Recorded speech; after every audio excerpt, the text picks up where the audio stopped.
The next shooting board on the list is the miter edge shooting board that is used for mitered edges, both short ones and long ones like this one.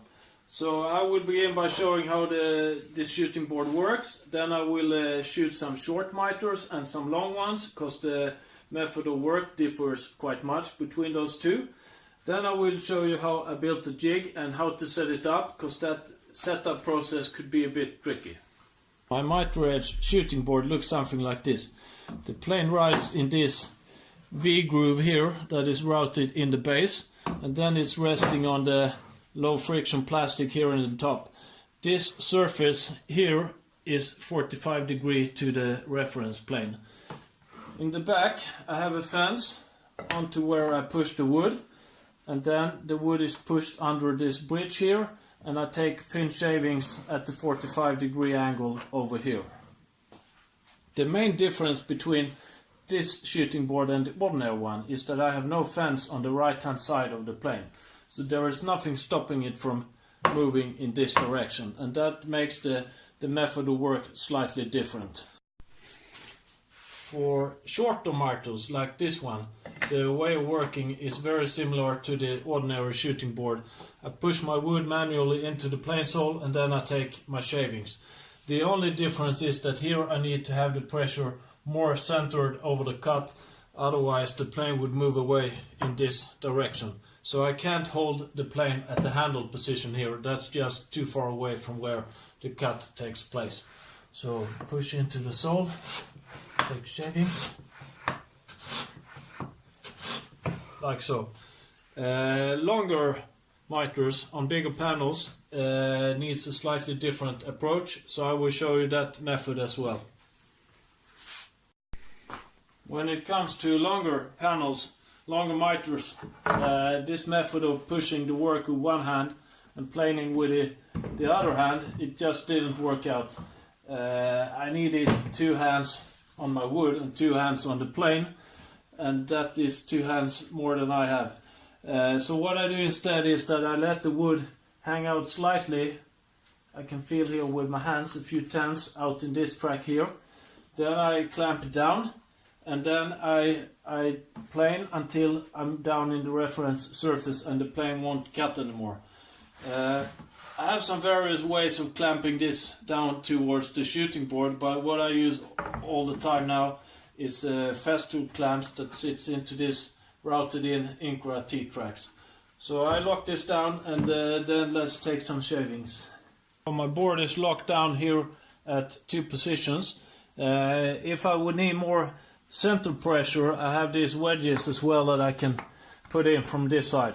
I don't like to put in too many wedges, because that creates an upward force on this top bar, and that makes the shooting board deflect. So I prefer using the clamps if I can, and then I only add this if needed in the center.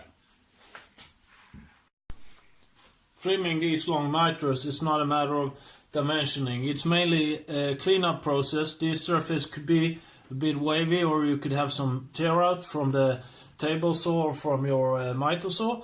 So it's just a few cleanup passes until I'm down in my reference surface. Here I use both my hands at the plane, one centered over where the cut takes place, and one in the back to push the plane forward. And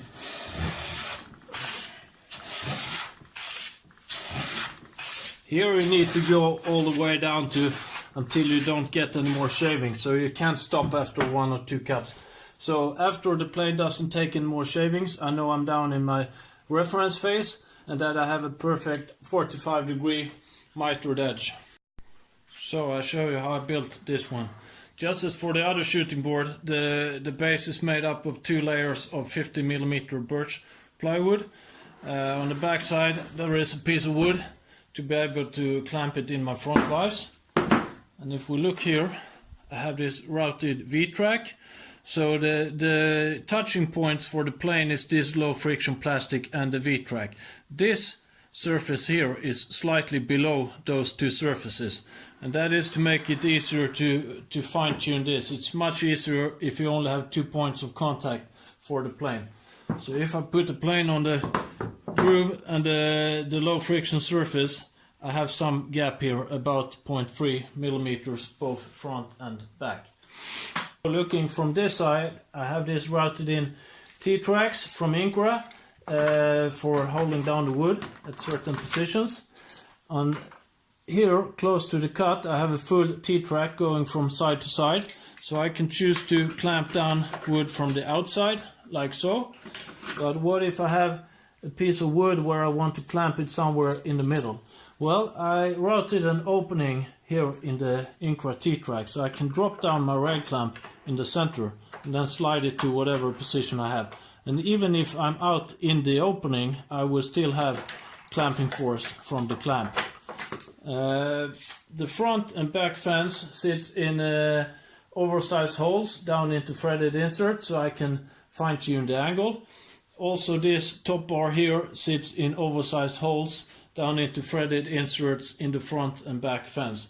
So I will show you how to tune this up and what to think about when you build it. First thing that is really important on this jig is that the rear fence is 90 degrees towards this track where the plane rides. And it could be extremely difficult to measure that accurately from a V-track. So what I did was that I routed this track on my router table and used this outside face as a reference, and then I set up my rear fence to be 90 degrees to that surface instead. So that is number one.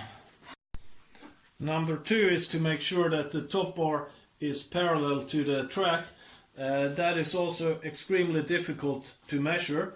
So looking at the piece of wood, when these are parallel, that means that this line is parallel with this line.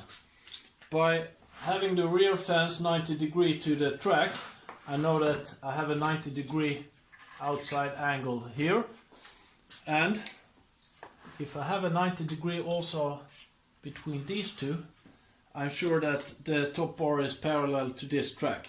So take a wide miter so you have something to measure on, cut it until you're down in the reference surfaces, then you measure with a big square on the inner line, and if that is out of square, we have to adjust the top bar accordingly. To adjust the angle of the top bar in a very controlled way, I don't like this knocking and testing and knocking and testing. So I'm using a dial indicator. At first I try to figure out how much I'm off, and then I clamp this dial indicator to the front fence and the pointer is pointing on the top bar.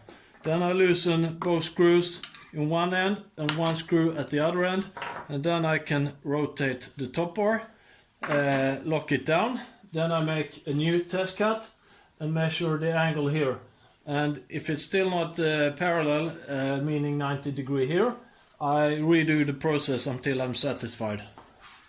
Number three is to actually tune in the 45 degree angle at which we are cutting, because that we haven't done yet. So to do that, I cut two test pieces and trim them on the shooting board, and then I tape them together on the outside, and then I measured the angle between these pieces when I have a perfectly seated joint without any gaps.